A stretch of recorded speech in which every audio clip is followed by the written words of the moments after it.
रामचन्द्राय जनकराजजामनोहराय मामकाभीषणाय महितमङ्गलम् रामचन्द्राय जनकराजजामनोहराय मामकाभीषणाय महितमङ्गलम् ब्रह्मादि सर्वविभुनां तव पादभक्तान् सम्पूर्णतामरसभासुरलोचनान्तैः आनन्दयस्परिपुशूषणश्चापधारीम् भद्राद्रिशेखर विभो तव सुप्रभातम् तल्पं विहाय कृपया वरभद्रपीठम्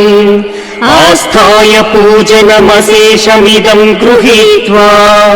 भक्तानशेष भुवनानि च पालयस्व भद्राद्रिशेखर विभो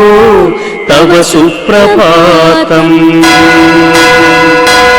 रामदासाय मृदुलहृदय कमलवासाय स्वामी भद्रगिरिवराय सर्वमङ्गलम्